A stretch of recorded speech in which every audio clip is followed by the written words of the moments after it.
عليكم ورحمة الله وبركاته. هنا في مصنع الطاقة البروتة، مصنع الفايم، ده مصنع تقريبا موجود من 30 سنة موجود من قبل ما احنا نتولد. بنبتدي ناخد خط الإنتاج خطوة خطوة. تمام؟ زي بص تمام؟ اوكي. بناخد خط الإنتاج خطوة خطوة. بنبتدي هنا أهو. هنا بنجمع البعد والمناطق اللي فيها إسهال وكده أهو. دي المفروض ان البوضه، ودي فكره ان انا بقول يا جماعه معالج مش مروحه مش فان. البوضه الجديده كلها عادت معالجه. البوضه هنا بتتجمع اهو زي ما هي بتجمع حاجه حاجه اهو كويس، وبعد ما بتتجمع بتتكسر. تمام؟ ما هو مش هينفع تطلعها للمرحله اللي بعدها لما تكون شغاله وحواجت فعلا الكاوتش والعربيه اتحركت او الجهاز اتحرك.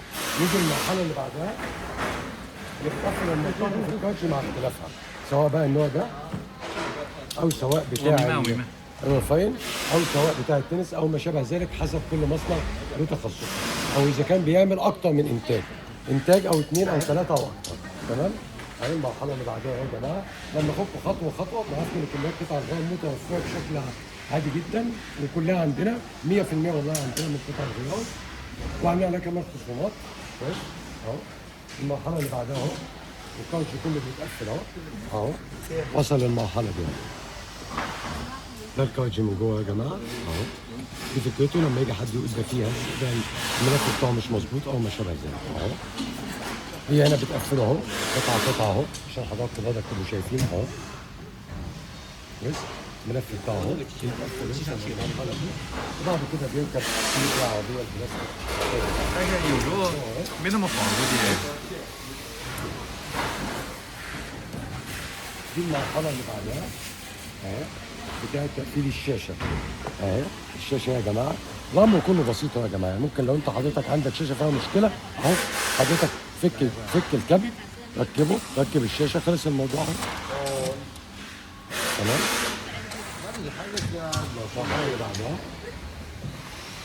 طبعا انا بعمله اكتر من فيرجن للخطر، لكن احنا بنشتغل في الفيرجن بدأ الخطر يوصل اهو الشكل ده اهو. دي البوضه الجديده بقى اللي احنا بنقول عليها. ده المفروض ان البوضه دي كده مفيش فيها فان لانها معالجه.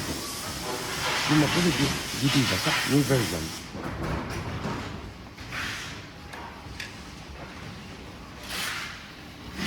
كده بتبقى بالوضع ده اهو也遮不住了，那全部都是。 القطارات هنا يا جماعه بتقفل عليها الموديل بتاعها السيريال، التقفيل بتاعها عشان الشحن بيتحط مع الباكت بتاعها اللي هو المفروض ان هو فيه محتوياتها حسب الاتفاق او حسب اختيار المنتج اللي انت هتشتغل فيها. ده المنتج احنا ما نعرفوش اهو. دي الحاجه دي موجوده فيه القطارات كده. المفروض ان هو مش جاي مصر، الفيشه دي بتقول انه مش جاي مصر.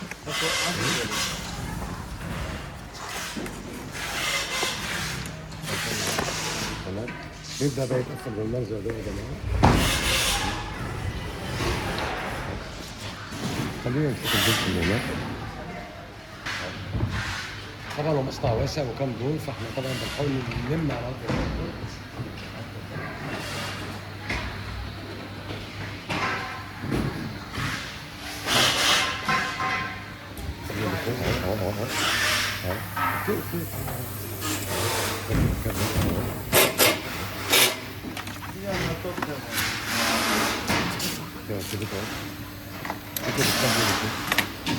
ده اللي بيتحكم طبعا في الامر اللي بيوصل للعربيه او الكاوتش دي اللي احنا شغالين عليها.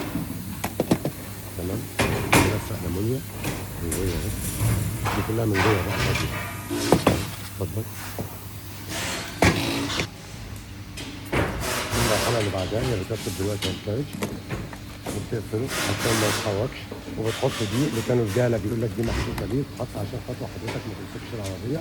دي تحذيرات للماكينه. بقول لك دي محطوطه ليه؟ دي محطوطه عشان تحذيرات الماكينه. شوف بقى الفرق هنا، شايف الموتور ده قد ايه؟ اهو شايف ده اللي احنا بنتكلم فيه. شايف ده قد ايه؟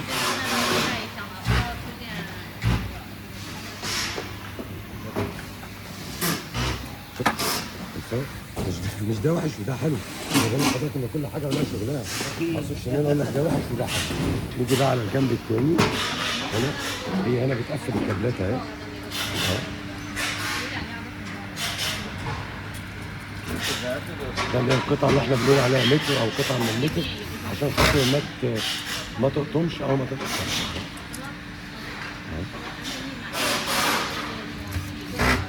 الفكره مش معقده يا جماعه، بس هي الفكره ان احنا نختار حاجه كده.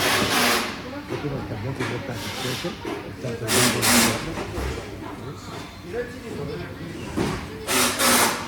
ده هندخل لمرحله ثانيه. طبعا احنا هنا في خط الانتاج العادي.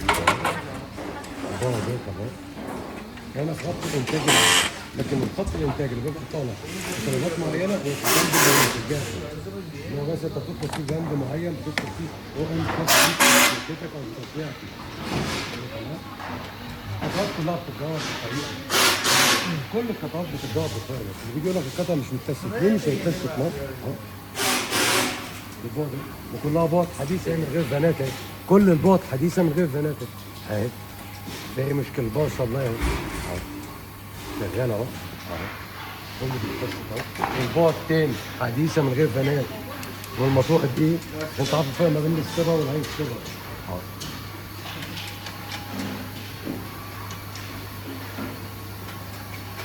لازم يكسر هنا تيست قبل ما يطلع من الجنب. هو لو طلع للعميل وفي مشكله من سمعه المصنع، من سمعه المستورد، من سمعه التاجر،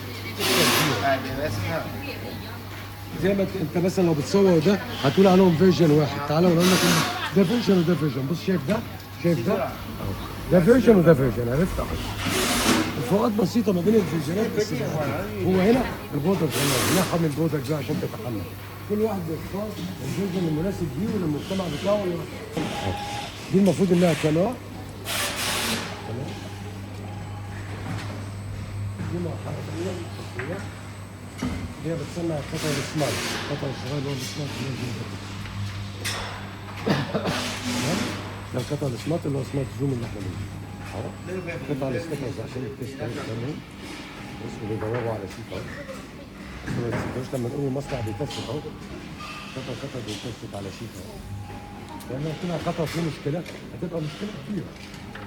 كده كمان المصنع والانتاج والفلوس. فمن حق حضرتك تختار القطع اللي انت عايزه بالفيرجن اللي انت عايزه بالموديل اللي انت عايزه بالشركه المستورده اللي تحترمها وبتقدرك وبتقدر شغلك وبتبذل مجهود عشان خاطر تزود معلوماتها وتزود معلوماتها.